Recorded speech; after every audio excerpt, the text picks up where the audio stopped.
Shalom Bapak Ibu yang dikasihi dan mengasihi Tuhan Yesus Kristus. Hari ini Senin 28 Oktober 2024, renungan kita berjudul Harta dan Tali Persaudaraan. Firman Tuhan diambil dari 2 Samuel 19 ayat 24 dan 30. Demikian firman Tuhan. Juga Mephiboset bin Saul menyongsong raja.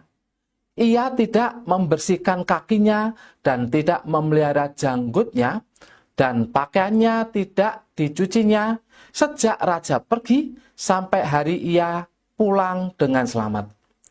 Lalu berkatalah Mephiboset kepada raja, "Biarlah ia mengambil semuanya, sebab tuanku raja sudah pulang dengan selamat."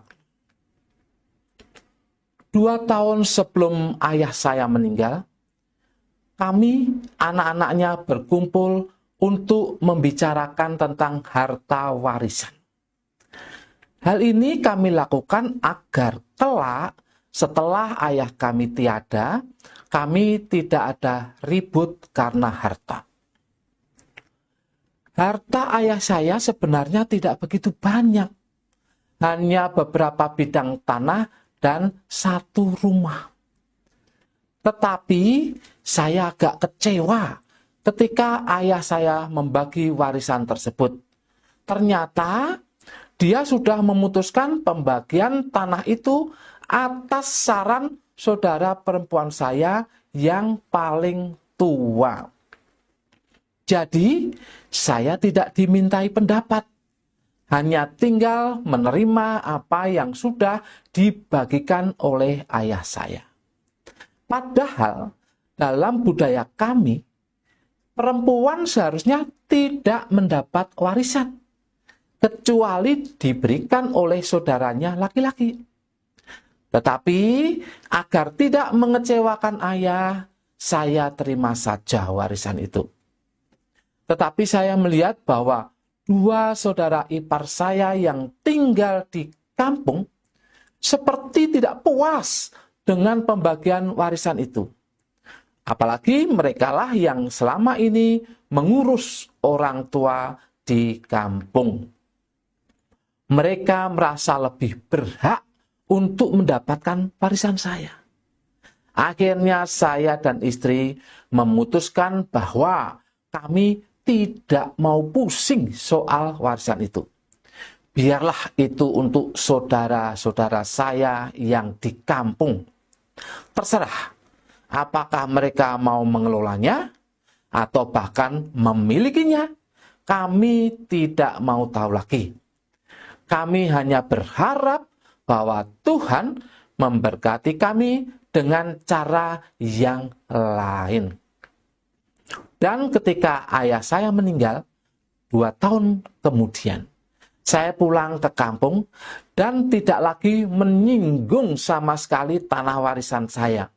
Bahkan saya tidak melihatnya. Saya dan istri sudah ikhlas, sekalipun kami sebenarnya butuh. Apalagi saat ini ibu saya masih hidup. Dan saudara-saudara saya itulah yang mengurusnya di kampung. Jadi, saya anggap saja warisan saya itu adalah upah bagi mereka untuk mengurus ibu. Demikianlah dengan Mephiboset, anak Yonatan, cucu Saul. Karena persahabatan Daud dengan Yonatan, Daud membawa Mephiboset tinggal bersamanya di istana. Tetapi ketika Daud melarikan diri dari Yerusalem karena Absalom, anak Daud, yang memberontak kepadanya, Mephiboset tidak turut bersamanya.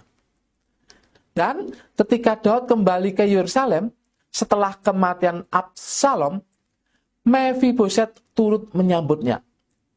Daud pun bertanya, kenapa Mephiboset tidak turut pergi dengannya? Mephiboset menjelaskan bahwa dia difitnah oleh Siba, hambanya.